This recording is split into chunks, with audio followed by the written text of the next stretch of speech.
Victorieux du Bayern Munich sur le score très large de 3-0, les hommes de Pep Guardiola sont sur un petit nuage. Et lorsque les joueurs de City sont dans cette forme, ils semblent inarrêtables. Si beaucoup parlent évidemment du cyborg Haaland, du rock Ruben Dias ou encore du maestro Bernardo Silva, il existe des joueurs de l'ombre dans ce système. Certains joueurs sont trop souvent oubliés lorsqu'on parle des performances des Sky Blues cette saison. Des joueurs réalisant parfois un travail de sape qui est certes moins prestigieux mais qui reste essentiel. L'équipe de Guardiola étant montée comme une horloge, chaque rouage du système est indispensable, même ceux qui sont moins visibles. Et si tu veux suivre l'actualité de ton sport préféré, n'hésite pas à t'abonner à Cop Football. Comment parler de joueurs de l'ombre sans parler d'Ilkay Gundogan? C'est la toute première recrue de Pep à City en 2016 et ce n'est pas pour rien. L'actuel capitaine a été utilisé à tous les postes du milieu par son entraîneur depuis son arrivée. Parfois plus reculé en point de base, parfois en relayeur, mais il a été aussi utilisé en sorte de 9,5 en 2020-2021 lors de l'absence de Kevin De Bruyne. Il avait même cette saison été le meilleur buteur de Manchester City avec 17 réalisations, ce qui prouve la polyvalence de ce joueur. Et cette saison, il a une fonction entre guillemets plus classique au milieu de terrain. Il s'occupe tout simplement de faire le lien entre le double pivot Stones-Rodri et Kevin De Bruyne.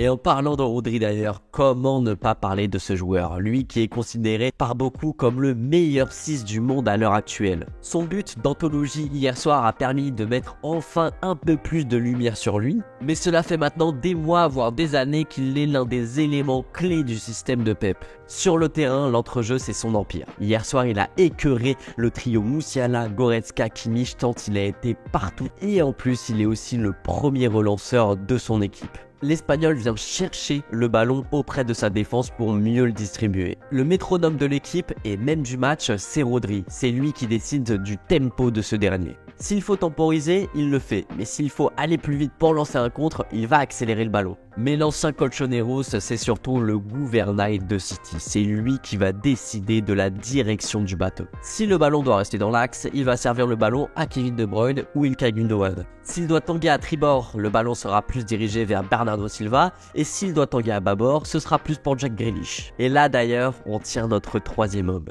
Vivement critiqué la saison dernière après son transfert record à presque 120 millions d'euros et des performances décevantes, Jack Grealish est devenu cette saison un élément clé pour Guardiola. La preuve en est que sans son numéro 10, City n'a gagné que 46% de ses matchs contre 76% en sa présence. Au-delà du fait qu'il est plus décisif que la saison dernière, Jack Grealish s'est surtout adapté à un nouveau rôle qu'il n'avait pas lorsqu'il était à Aston Villa. Et depuis le passage en défense à 3 de Guardiola depuis quelques semaines, l'anglais assume totalement le fait d'animer le côté gauche quasiment à lui tout seul. Et il a d'ailleurs réussi à déloger sur son aile celui qui semblait être le chouchou de Pep Guardiola et qui paraissait irremplaçable, c'est Phil Foden. Que ce soit avec ballon ou il est intraitable mais surtout très juste sur son côté, il perd très peu de ballons, il est aussi capable d'accélérer le rythme et d'éliminer n'importe quel adversaire.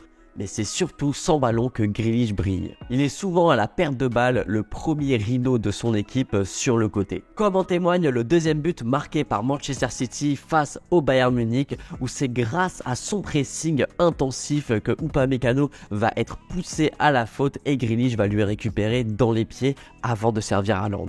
Et quand son équipe a le ballon mais que lui ne l'a pas, il est aussi essentiel car son placement permet d'écarter le bloc adverse. Il est collé à la ligne de touche et il attire toujours le latéral de l'adversaire. Et on le sait, pour qu'un joueur comme Haaland puisse s'exprimer, il lui faut des espaces et ce genre de petits détails permet de lui en créer. La régulation du jeu de Rodri permet à Grealish d'attirer un latéral sur le côté, à Gundogan d'attirer un défenseur central en venant chercher le ballon et donc à Haaland d'exploiter l'espace qui a été créé. Et ceci n'est qu'un exemple parmi le nombre indéfini de mouvements qui permettent aux hommes de Pep Guardiola de créer de l'espace. Bref, ces joueurs permettent de montrer que malgré l'arrivée du cyborg norvégien, Manchester City reste un collectif bien huilé avec 11 joueurs qui font fonctionner la machine. Et avec des performances comme celle d'hier, on se demande bien ce qui pourrait les arrêter. Et toi, qu'est-ce que tu penses de Manchester City? Est-ce que tu les vois aller au bout en Ligue des Champions? Dis-le moi en commentaire.